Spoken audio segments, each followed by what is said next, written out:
자, 오늘 우리가 읽은 본문 말씀의 내용은 다윗 왕이 굉장히 사랑하고 믿고 또한 의지했던 다윗 왕의 세 번째 아들 압살롬이 치밀한 계획 속에 한순간에 반역을 일으킵니다.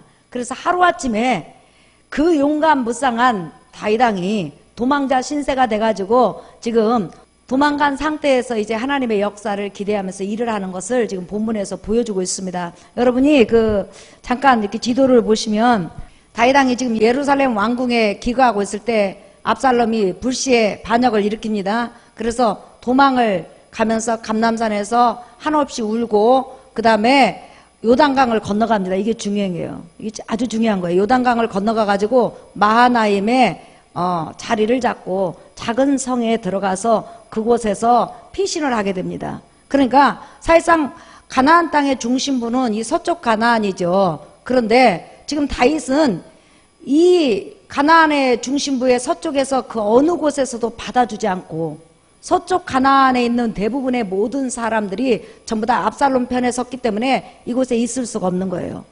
중요한 것은 다윗이 30년 가까이 왕으로서 치리를 했는데 한순간에 이 많은 백성들이 압살롬 편에 섰다는 거예요. 그래가지고 이곳에 있을 수가 없어가지고 요단강을 건너서 지금 마하나임이라는 곳에 지금 기거하게 됩니다. 물론 가나안 이 동쪽에도 이스라엘 지파들이 살고 있지만은 이 지파들이 언제 다윗의 적이 돼가지고 마하나임의 피신에 있는 다윗을 죽이러 올지 몰라요. 그렇기 때문에 사실상 다윗은 인간적으로 보면 다시 회생할 수 없는 그런 악조건에 놓여 있는 것을 우리가 알 수가 있습니다. 그래서 다윗이 피난에 갈 때 맨발을 벗고 머리를 풀어 제끼고 한없이 울면서 마하나임 쪽으로 갔다고 성경은 기록하고 있습니다. 왜 그렇게 울었을까요? 자기가 지나온 과거를 보니까 하나님의 크신 은혜와 사랑을 많이 받았지만은 사실상 다윗 왕은 그 누구보다도 하나님 앞에 악랄한 죄를 졌잖아요. 남의 아내 밧세바를 차지하게 해서 그의 남편 우리야, 사실상 우리야는 햇사람으로서 이방인으로서 할례를 받고 하나님만을 섬기겠다고 우상을 다 버리고 본토 친척 아비집을 떠나서 완전히 하나님의 백성으로서 귀화한 사람이잖아요. 그리고 나서 얼마나 열정적으로 하나님과 다윗 왕과 이스라엘 백성을 사랑했는지 장군이 된 거예요.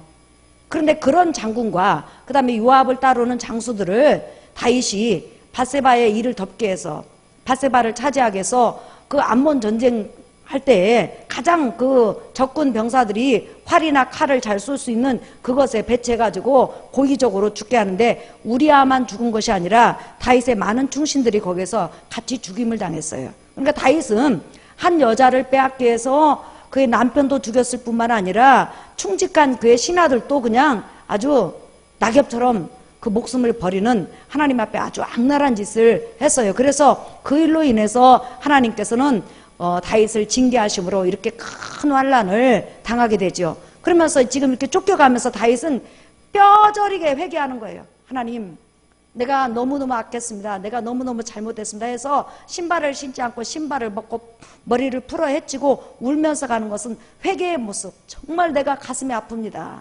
내가 정말 하나님 앞에 잘못했습니다. 나로 인해서 누가 고생하죠? 내 백성들이 이렇게 고생을 합니다 하면서 하나님 앞에 울고 마하나임에 가게 됩니다. 그럼에도 불구하고 다윗은 지금 가장 절대 그런 절명의 순간을 맞이하고 있어요. 왜냐하면 가나안 서쪽도 완전히 적이 돼버렸죠. 그 다음에 가나안 동쪽에 마하나임을 제외하고는 그 가나안 동쪽에 살고 있는 이스라엘 두 지파 반이 지금 압살롬 편에 서 있기 때문에 사실상 그 마하나임이라는 성읍은 작은 성읍이기 때문에 이게 언제 어느 때 함락될지 그것은 순간이라는 거죠. 그 정도로 지금 위험한 그런 위치에 다윗이 있는 것입니다. 그럼에도 불구하고 다윗은 시편에 보면 압살롬에게 쫓길 때 그 마음에 평안을 유지하고 감사를 유지하고 또한 하나님을 철저히 의지했다고 성경에 기록을 하고 있습니다. 그 이유가 뭘까요? 바로 이것 때문에 그러는 거예요. 자, 여러분 잠깐 보실까요? 사무엘하 12장 13절 다윗이 나단에게 이르되 내가 여호와께 죄를 범하였노라 하매 나단이 다윗에게 말하되 여호와께서도 당신의 죄를 사하셨나니 당신이 죽지 아니하려니와. 시작. 이 일로 말미암아 여호와의 원수가 크게 비방할 거리를 얻게 하였으니 당신이 낳은 아이가 반드시 죽으리이다 하고 나단이 자기 집으로 돌아가니라 그랬죠. 자, 나단 선지자를 통해서 하나님께서 다윗의 모든 죄를 공개를 했습니다. 그때 다윗이 하나님 앞에 바싹 엎드려서 하나님 앞에 죄를 회개하고 하나님 앞에 울어요. 그러자 하나님께서 뭐라고 하냐면 내가 이 죄로 인해서 너를 죽이지 않겠다고 분명히 약속하셨어요. 자, 여러분, 이스라엘은 율법이 지배하는 나라이기 때문에 다른 사람의 아내를 빼앗았다 그러면 돌로 쳐 죽임을 당해요. 그 다음에 고의적으로 다른 사람을 살인했다 그러면 어떻게 될까요? 살인을 사주했기 때문에 다윗은 지금 죽어야 되는 거예요. 그럼에도 불구하고 하나님께서 내가 너 이번 죄로 인해서 너 죽이지 않겠다. 물론 다윗이 지은 죄는 나중에 예수 그리스도께서 십자가에서 다 받으시죠. 내가 너 죽이지 않겠다. 육적인 죽음을 당하지 않도록 하겠다. 너 살려주겠다. 이게 무슨 말이에요? 너 전쟁을 통해서 또한 내가 내리는 징계를 통해서 너 절대 죽이지 않겠다는 약속이에요.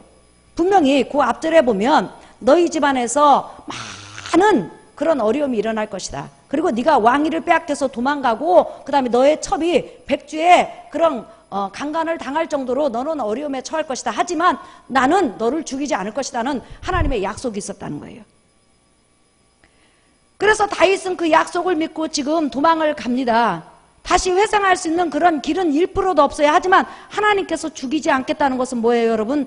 다시 다윗을 왕위로 복귀시킨다는 약속이죠. 왜냐하면 압살롬과의 전쟁을 하면 압살롬은 무조건 다윗을 죽여야만이 그 왕권이 보장이 되기 때문에 인간적으로 보면 다윗은 압살롬 군대에서 죽어야 돼요. 왜? 다윗을 따라갔던 군대는 사실상 이스라엘 군대의 20분의 1도 안 돼요.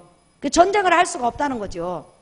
예. 그럼에도 불구하고 다윗은 하나님께서 너를 전쟁을 통해서도 죽이지 않겠다. 율법에 적용돼서도 죽이지 않겠다. 다시 왕위를 복귀시킬 거라는 그런 하나님께서 약속을 해주셨기 때문에 다윗은 그나마 그 환난 가운데서 그 어려움 가운데서 평안을 유지하고 지금 피난 가는 것을 우리가 볼 수가 있습니다. 사랑하는 성도 여러분, 우리가 이 세상을 살아가면서 때로는 환난을 당하고 어려움을 당하고 또한 범죄해가지고 하나님 앞에 징계를 당하고 매를 맞을 때도 있어요. 그러나 한 가지 중요한 것은 징계를 당한다든지 채찍을 맞은다든지 이런 일은 있지만 하나님은 결단코 우리를 버리지 아니하시고 우리를 떠나지 않는 걸 믿으시는 여러분 되시기를 예수의 이름으로 축원합니다. 오늘 다윗에게 다윗아, 나 너 죽이지 않을 것이다. 이 말은 뭐예요? 나 너 버리지 않을 것이다. 다시 왕위로 복귀시킬 것이다 하는 그런 약속을 주셨어요. 언제 어느 때 복귀될지는 모르지만 그 다음에 어떠한 방법으로 복귀될지는 모르지만 분명히 하나님께서 약속을 하셨기 때문에 다윗은 그 어려운 가운데 그 약속의 말씀을 굳건히 붙잡는 거예요. 여러분에게도 하나님의 약속을 붙잡고 환경을 바라보지 말고 하나님을 바라보는 여러분 되시기를 예수의 이름으로 축원합니다. 하나님의 백성을 하나님이 버리지 않아요. 구약시대 때는 제 문제가 완전히 해결되지 않았어요. 그러나 지금 신약시대 때는 예수 그리스도로 말미암아 제 문제가 완전히 해결되고 우리는 하나님의 아들이에요. 내가 하나님의 아들이라는 증거가 바로 성령이 내 안에 와 계세요. 믿으시면 아멘 하십시다. 그러면 하나님의 아들로 인침받은 우리가 때로는 하나님 앞에 부족하고 때로는 넘어지고 때로는 하나님 마음을 아프게 한다 할지라도 온 세상 날 버려도 하나님은 우리를 버리지 않고 우리와 늘 동행하는 그런 은혜 가운데 그런 궁율 가운데 여러분을 인도하는 걸 믿으시면 아멘 하십시다. 이것을 믿는 것이 바로 믿음이라는 거예요. 그러니까 우리가 이 세상 살면서 하나님의 성품을 하는 것이 그렇게 중요해요. 하나님은 분명히 공의의 하나님이에요. 그런데 공의의 하나님인데 그 공의의 하나님이 우리의 죄를 예수 그리스도에게 물으셨다는 거예요. 그리고 그 공의의 하나님은 그 공의를 예수 그리스도에게 물으시고 그 다음에 그 대신 우리를 사랑으로 대하시고 자비로 대하시고 궁율로 대하시는 사랑의 하나님인 걸 여러분 믿으시면 아멘 하십시다. 이걸 믿는 것이 믿음이라는 거예요. 그래서 요나도 이런 고백을 하죠. 자, 여러분 보실까요? 요나서 4장 1절부터 요나가 매우 싫어하고 성내며 시작 여호와께 기도하여 이르되 여호와여 내가 고국에 있을 때에 이러하겠다고 말씀하지 아니하였나이까. 그러므로 내가 빨리 다시스로 도망하였사오니 주께서는 은혜로우시며 자비로우시며 노하기를 더디하시며 인애가 크시사 뜻을 돌이켜 재앙을 내리지 아니하시는 하나님이신 줄을 내가 알았음이니이다. 그랬죠. 이게 무슨 말이에요? 자, 요나를 통해서 하나님께서 아수르의 수도 니느웨에 가가지고 너는 심판을 선포하라고 그랬어요. 아수르가 자꾸만 이스라엘 백성을 괴롭히고 하나님 앞에 악랄한 짓을 저지르니까 하나님께서 아수르 민족을 다시 말하면 니느웨를 심판하기로 작정하셨어요. 그리고 나서 요나에게 전하라고 했을 때 요나가 안 가려고 그러는 거예요. 혹시 니느웨 백성이 회개하면 분명히 하나님은 죄의 경중을 따지는 것이 아니라 회개를 했느냐 안 했느냐를 따지시는 분이시라는 거예요. 만약에 회개하면 분명히 하나님께서 심판을 내리지 않을 거라는 걸 알고 있어요. 왜? 하나님은 인애가 크시고 사랑이 크시거든. 왜? 인간의 모든 죄, 인류의 모든 죄는 장차 올 누구에게 전가시키는 거죠? 예수 그리스도께. 그걸 아는 거예요. 그러니까 요나가 안 가고 다시스로 도망가다가 억지로 하나님 앞에 잡혀가지고 다시스에 와가지고 하나님이 너희 죄악으로 인해서 이 성을 심판하리라 이렇게 외쳤을 때 갑자기 여러분 니느웨 백성이 여호와 하나님을 무서워해가지고 회개하잖아요. 그래서 하나님께서는 심판하고 죽이겠다는 것을 한순간에 뜻을 돌이켜가지고 니느웨 백성을 살려주셔요. 그때 요나가 화를 내면서 내가 하나님 이거 보세요. 내가 분명히 안 온다고 했죠. 왜 안 온다고 하신 줄 아십니까? 혹시 니느웨 백성이 회개하면 하나님은 분명히 심판하지 않고 죄를 묻지 않고 용서해주고 사랑할 걸 나는 압니다. 왜? 하나님은 공의의 하나님도 되시지만 어떤 하나님? 인애와 자비와 궁율이 크신 하나님이기 때문에 분명히 용서할 걸 알고 제가 안 온다고 하지 않았습니까? 하면서 하나님 앞에 원망하는 거 보세요. 다시 말하면 우리가 이 세상을 살아가면서 공의는 예수 그리스도 십자가에서 이루어졌지만 이제는 공의 대신 하나님의 백성을 하나님은 사랑과 궁율과 은혜로 이끌어감을 믿으시는 성도만 아멘 하십시다. 아멘. 그걸 믿는 것이 바로 믿음이에요. 할렐루야. 우리 찬양 한 장 하나님 앞에 드리겠습니다. 찬송가 88장.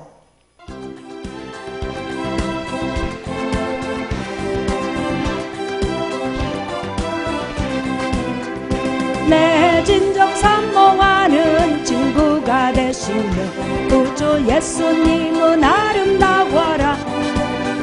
산 밑에 백합하여 빛나는 새벽별 주님 영원할 길 아주 없도다. 내 맘이 아플 적에 끈이로 되시며 나 외로울 때 좋은 친구라. 주는 저 산 밑에 백합 빛나는 새벽별 이 땅기에 비길 것이 없도다. 내 맘의 모든 염려 이 세상 거라도 주님 항상 같이 하여 주시고 시험을 당할 때에 악마의 계교를 즉시 물리치사 나를 지키네.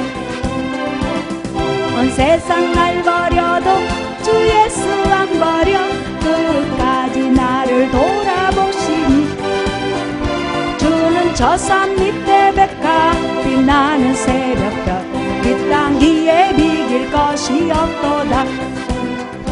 내 마음을 다하여서 주님을 따르며 길이 나를 사랑하리니 물불이 두렵지 않고 장검도 겁없네.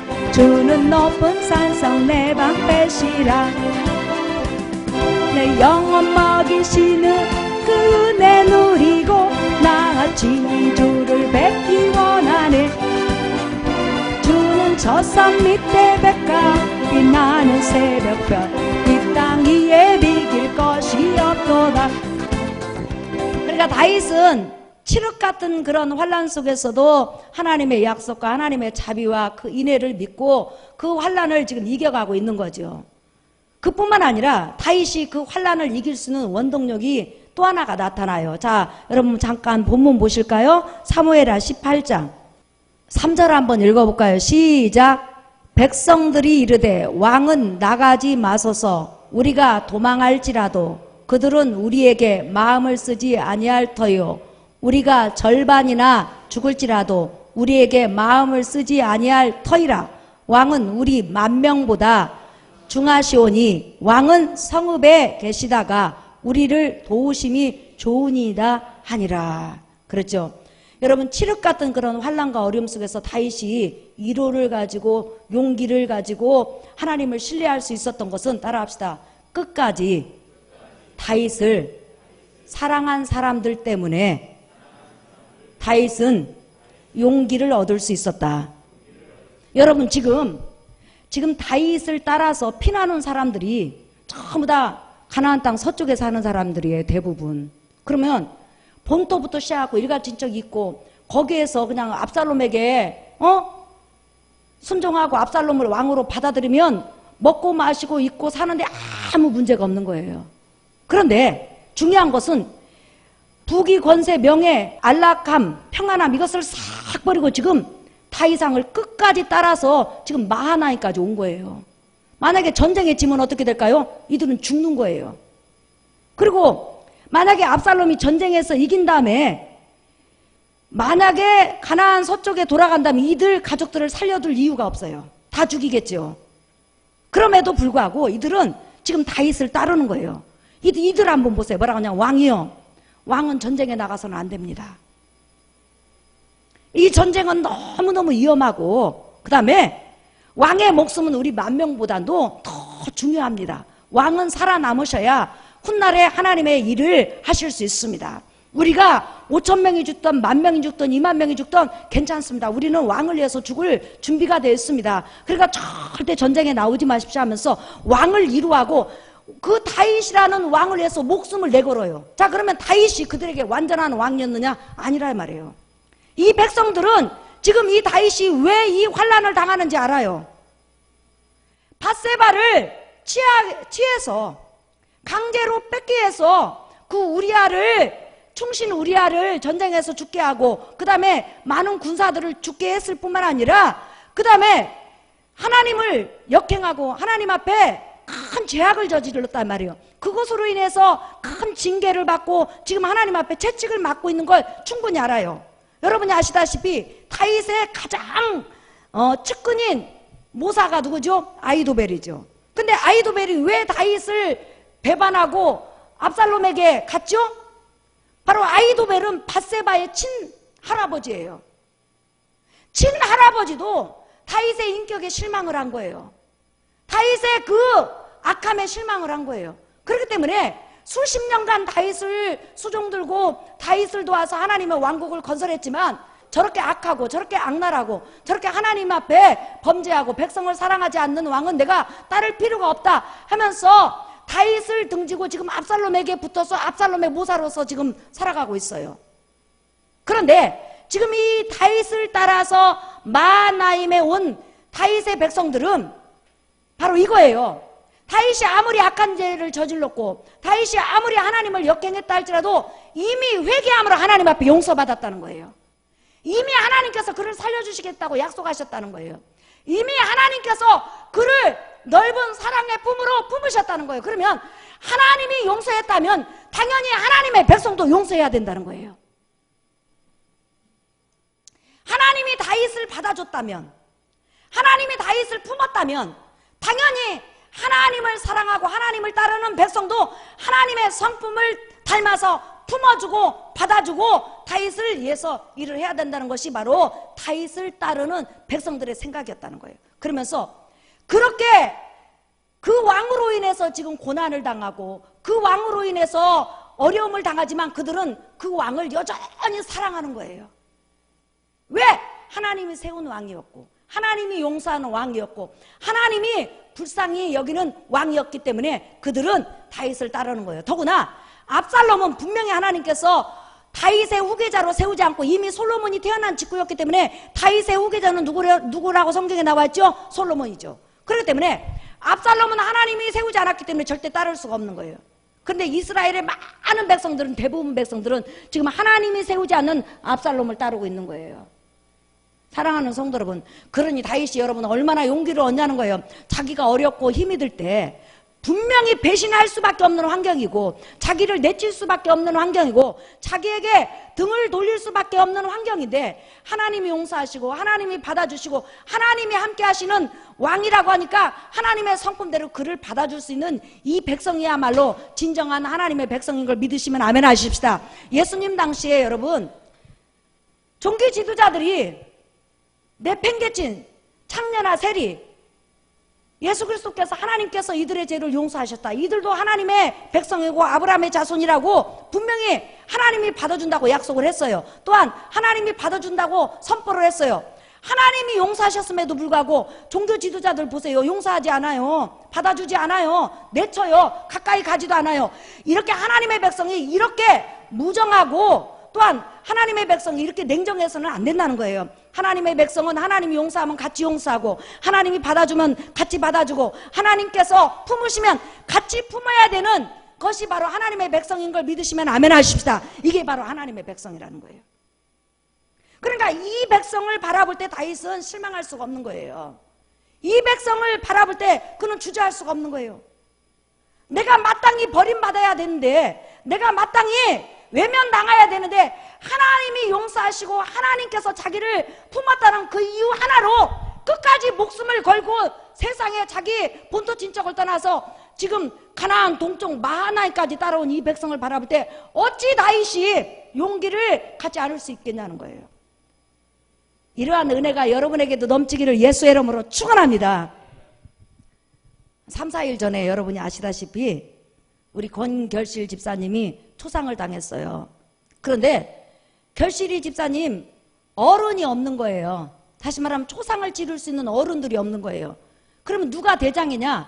결실 집사님하고 충성 집사님이 그 집안에 이제 어른 노릇을 해야 되는 거예요. 그래서 내가 이제 오라고 그래가지고 손을 잡고는 기도를 해주니까, 목사님, 제가 큰 일을 한 번도 안 치르고 그 다음에 지금 연휴고 휴가철인데 누가 이 상갓집으로 올까요? 걱정이 됩니다. 그래서 제가 우리 충성이 집사한테 그랬어요. 걱정하지 말어. 하나님께서 언제나 우리가 이 길을 만나고 어려움을 만날 때 우리 곁에서 함께 하시고 도와주시니까 걱정을 하지 말고 가서 장례 잘 치르고 있어. 그러면 하나님께서 분명히 여러 가지로 은혜를 주시고 기적을 베풀어 주실 거야. 이렇게 하면서 제가 이제 보냈어요. 예. 보낸 다음에 우리가 저녁 예배 때 강구를 했잖아요. 이렇게 어른들이 없으니까 연세 드신 우리 권사님들, 집사님들 가서 어른, 가족의 어른 노릇도 해주시고 같이 갑시다. 이렇게 했어요. 그랬더니 이제 몸이 많이 아픈 권사님들, 아이고 목사님 저는 너무 몸이 아파가지고 못 가요. 그러면서 안타까워하는 거예요. 예. 그런 분들은 안 가야죠. 가다가 쓰러지니까. 예. 그 이후에는 많은 성도들이 갔어요. 그러고 나서 또 발인 예배 또 많은 성도가 가가지고 화장터까지 따라갔어요. 충성 집사님하고 결실 집사님이 나한테 한 10통화를 했나 봐요. 목사님 너무 감사해요. 제가 어른이 돼가지고 초상을 이렇게 완전히 치른 것은 처음이라는 거예요. 그런데 얼마만큼 우리 교회 성도들이 어려울 때 힘이 되고 곁에 있어주고 또한 말없이 가만히 왔다 갔다 해주는데 그것이 얼마나 큰 도움이 됐는지 그렇게 자랑스럽더래요. 야, 나 이렇게 우리 교회 성도들이 나를 위해서 이렇게 많이 있다. 나 어려우면 언제든지 저들이 통성기도 해줄 수 있고 특별기도 해줄 수 있고 같이 손잡아 줄 수 있다느니 이런 믿음이 생기니까 그렇게 힘이 되더라는 거예요. 그러면서 어려운 일 당할 때 나를 위해서 기도해 줄 자, 나를 위해서 울 자, 나를 위해서 서 있어줄 그런 믿음의 친구가 있다는 게 얼마나 든든하고 감사한지 이번에 새삼 느꼈다는 거예요. 그러면서 감사하다는 말을 얼마나 많이 했는지 몰라요. 사랑하는 성도 여러분, 그러니까 우리가 위기를 당하거나 환난을 당하거나 어려움을 당할 때 누군가 내 곁에서 나를 놓고 기도해주고 내 곁에서 그림자처럼 서 있어주고 내 손을 잡아준다면 얼마나 우리가 용기를 얻고 힘을 얻냐는 거예요. 이러한 사람이 여러분이 되기를 예수의 이름으로 축원합니다. 그러니까 다윗이 분명히 이렇게 실수를 많이 해서 대부분 사람이 다 떠났는데 소수의 사람이 끝까지 남아가지고 그 범죄하는 왕을 위해서 왕이시여 전쟁에 나가지 마세요. 우리는 다 죽어도 괜찮습니다.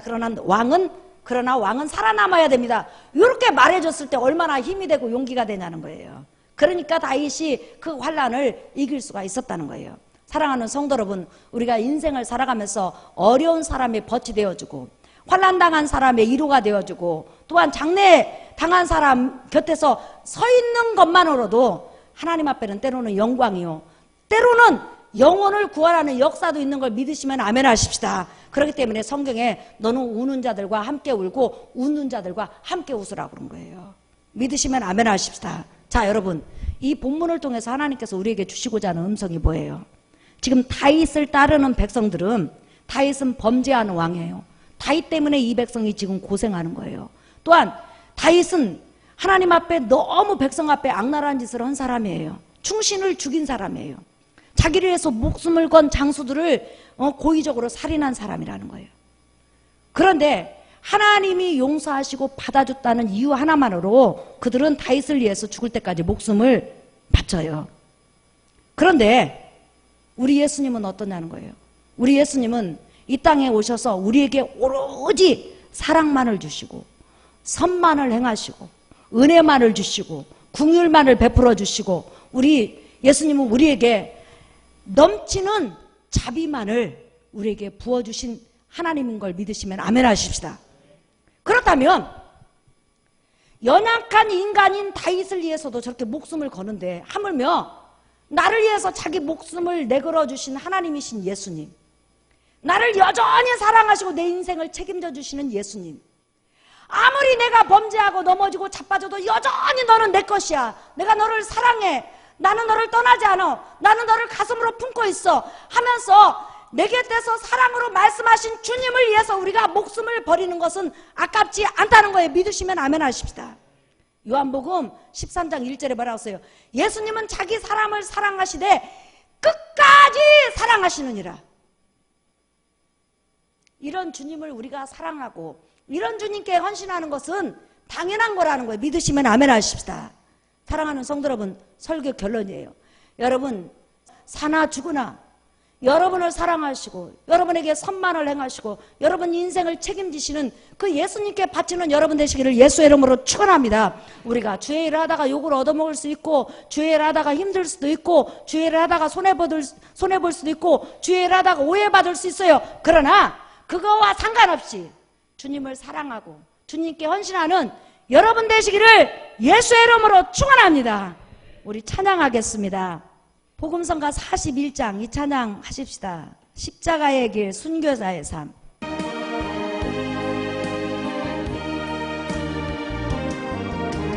내 마음의 주를 향한 사랑,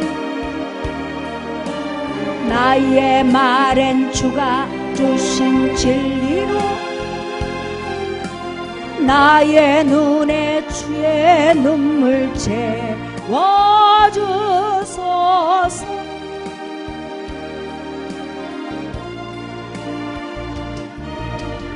내 입술에 찬양의 향기가 돋소내는 주를 닮은 섬김, 나의 삶에 주의 근정 나게 하소서.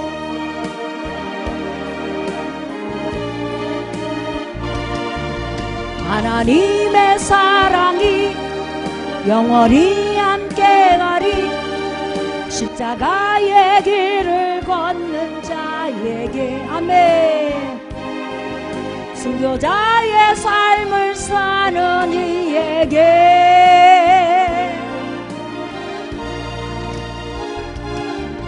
조롱하는 소리와 세상 유혹 속에도 주의 순결한 신부가 되리라. 내 생명 주님께 드리리. 사랑하는 성도 여러분,